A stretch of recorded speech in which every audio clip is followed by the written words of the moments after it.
Subscribe कीजिए B news channel को और सबसे पहले ताजा खबर जानने के लिए इस बेल आइकन को भी दबाएं।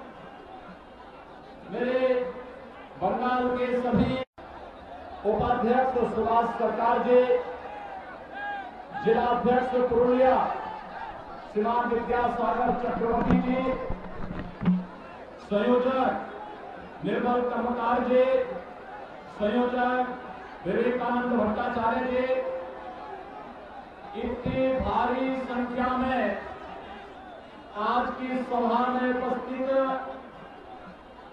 मेरे बंगाल के सभी भाइयों बहनों, मैं आप सबका हृदय से अभिनंदन करता हूं।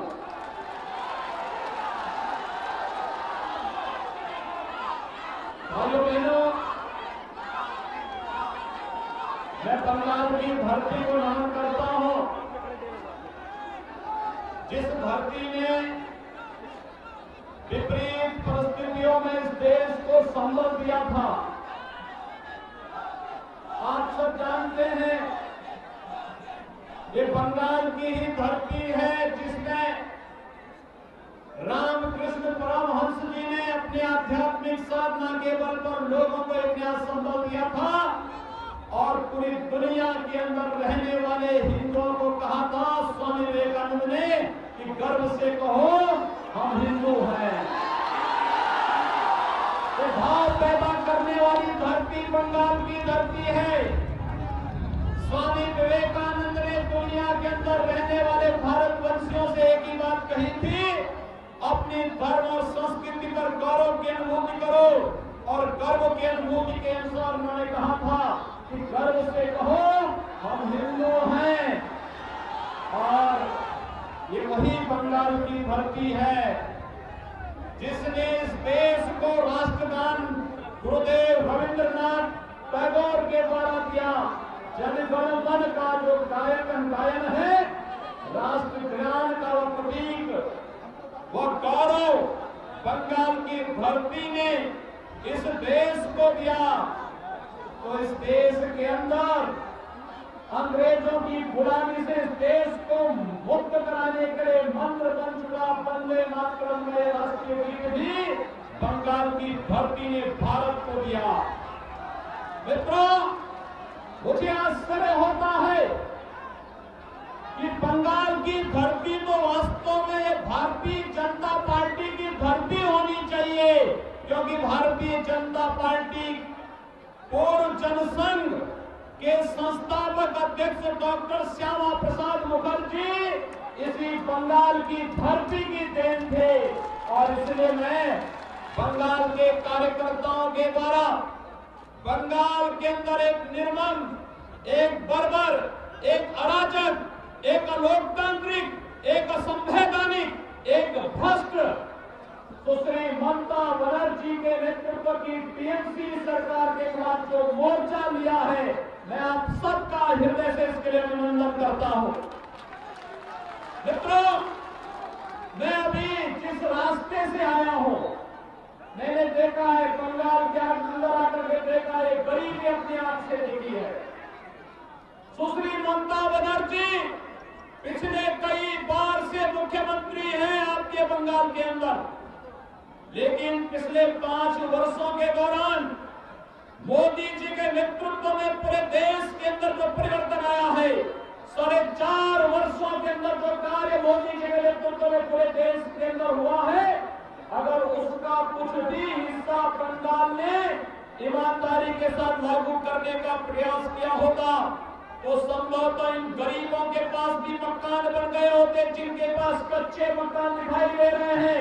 इनके मकान का पैसा ममता बनर्जी नेतृत्व की टीएमसी की सरकार और टीएमसी के गुंडे खा जाते हैं। ये पैसा इन गरीबों को नहीं मिल पाता है। कारण है क्योंकि यहाँ की सरकार स्वयं भ्रष्ट है। यहाँ के गरीबों को विद्युत कनेक्शन नहीं मिल पाता, यहाँ के गरीबों को रसोई गैस का निःशुल्क कनेक्शन नहीं मिल पाता, यहाँ के गरीबों को अच्छी सड़कें नहीं मिल पाती, यहाँ के गरीबों के खेतों को पानी नहीं मिल पाता है। कारण है कि यहाँ की सरकार भ्रष्ट है। यहाँ की सरकार विकास के मामले में सोचना नहीं चाहती। केवल यहाँ पर लोकतांत्रिक तरीके से शासन की योजनाओं को, गरीबों की योजनाओं पर डकैती डालने का कार्य टीएमसी की सरकार बंगाल के अंदर कर रही है। और इसके खिलाफ भारतीय जनता पार्टी का कार्यकर्ता जिस निर्भीकता के साथ बिना रुके, बिना डिगे, बिना झुके, जिस बहादुरी के साथ लड़ रहा है, आपने केवल भारतीय जनता पार्टी के इन कार्यकर्ताओं को, देवतुल्य कार्यकर्ताओं का अभिनंदन करने के लिए मैं बंगाल की धरती पर विशेष रूप से आया हूं। आपने देखा होगा कैसे बंगाल के अंदर यहां की मुख्यमंत्री शारदा चीट फंड घोटाले से जुड़े हुए एक भ्रष्ट अधिकारी को बचाने का कार्य कर रही है। हम धन्यवाद देना चाहेंगे देश के सुप्रीम कोर्ट को। आज भी सुप्रीम कोर्ट ने कहा है कि जिस भ्रष्ट अधिकारी को बचाने का कार्य सुश्री ममता बनर्जी कर रही थी, आज कोर्ट ने कहा कि सीबीआई के पास जाना चाहिए उन्हें, और यहां में शिलोंग में जाकर के हाजिरी लगाएं और सीबीआई कोर्ट में वह राज को खोलें कि शारदा चीट फंड घोटाले में कौन कौन लोग जिम्मेदार हैं। ये राज न निकले, एक प्रदेश की मुख्यमंत्री धरना देने के लिए बैठ जाए, लोकतंत्र के लिए इससे ज्यादा शर्मनाक और निंदनीय दूसरा नहीं हो सकता है जो आचरण यहाँ की मुख्यमंत्री का रहा है। और इसीलिए हम कहना चाहते हैं, मित्रों, आप सब जानते हैं, पूरा देश जानता है, जब मई 2014 में सुप्रीम कोर्ट ने शारदा चीट फंड घोटाले की जांच जब सीबीआई को दी थी, तब मोदी जी के नेतृत्व की सरकार केंद्र में नहीं थी, देश के अंदर भारतीय जनता पार्टी की सरकार नहीं थी। उस समय तक कांग्रेस की सरकार थी, यूपीए की सरकार थी, और उस समय शारदा चीट फंड घोटाले की जांच सुप्रीम कोर्ट ने दी थी सीबीआई को, और सीबीआई उसकी जांच कर रही है। तो सीबीआई के कार्य में किस प्रकार की दखलंदाजी होती है, इन राजदारों को बचाने के लिए किस तरीके का कार्य यहाँ की मुख्यमंत्री कर रही है। और आज जैसे ही सुप्रीम कोर्ट का फैसला आया, उन्होंने यू टर्न किया, कहा कि हम तो सहयोग करने को तैयार हैं। जब सहयोग करने को तैयार थे तो धरना में क्यों बैठी थी? एक भ्रष्ट अधिकारी के घर में बैठ करके जाकर के धरने में क्यों बैठी थी? कैबिनेट की बैठक एक पुलिस अधिकारी के घर में, जिस पर आरोप है कि उन्होंने अपराधियों को बचाया है, उसके घर में क्यों बैठी थी? इसका मतलब है इस राज्य में बहुत कुछ छुपा हुआ है और टीएमसी इसके साथ ही धराशायी होने वाली है। बंगाल को एक भ्रष्ट और बेईमान सरकार से मुक्ति मिलने वाली है, और इसलिए मित्रों, आप सबको मैं बधाई देने के लिए आया हूं। आपकी लड़ाई एक नया रंग ला रही है, और मैं आपके पास इसलिए भी आया हूं। मुझे याद है 1.5 वर्ष पहले इसी बंगाल में शारदीय नवरात्र की दुर्गा पूजा और मोहर्रम का कार्यक्रम एक साथ पूरे देश के अंदर पड़ा था। बंगाल में ममता बनर्जी की नेतृत्व की टीएमसी सरकार ने मोहर्रम के कार्यक्रमों को अनुमति दी थी और दुर्गा पूजा के कार्यक्रमों पर रोक लगाने का कार्य किया था। उस समय कोलकाता हाई कोर्ट ने यहाँ की सरकार को जोरदार फटकार लगाई थी, और मुझे बताया गया, जब मुझसे पूछा गया, हमारी सरकार से पूछा गया उत्तर प्रदेश में, कहा कि कैसे आप कार्यक्रम कर रहे हैं, मैंने कहा उत्तर प्रदेश में न दुर्गा पूजा पे कोई रोक है, न जन्माष्टमी में कोई रोक है, न शिवरात्रि पे कोई रोक है। हर पर्व और त्योहार हम शानदार तरीके से मना सकते हैं। सरकार सुरक्षा की गारंटी देती है। और मैं आपसे कह सकता हूं, आज मैं एक ट्वीट देख रहा था सुश्री ममता बनर्जी का, उनके द्वारा कहा जा रहा था कि यूपी संभल नहीं रहा है।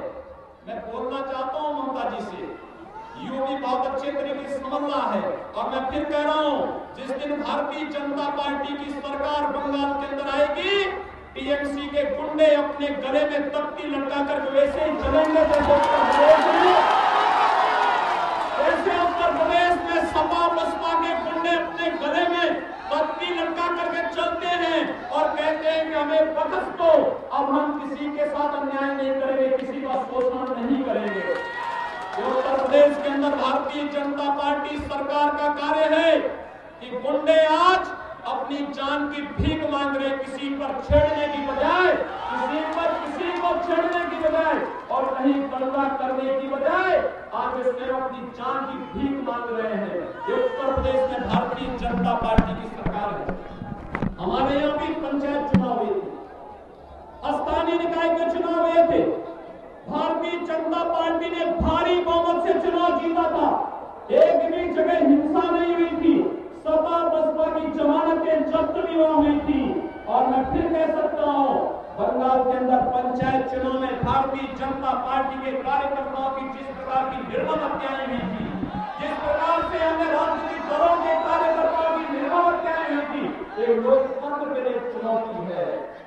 एक असंवैधानिक कार्य करने वाली सरकार को सत्ता में बने रहने का कोई अधिकार नहीं होना चाहिए। भाइयों बहनों, हम सबको गौरव की अनुभूति होनी चाहिए।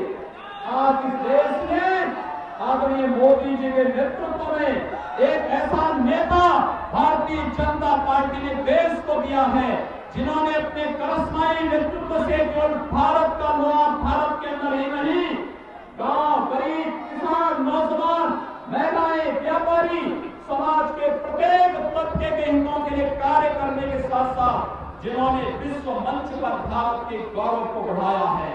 आज आप जानते हैं, अमेरिका में चुनाव होते हैं तो अमेरिका में मुद्दा होता है कि अमेरिका की व्यवस्था कैसे चलेगी, तो उस समय एक बात सामने आती है।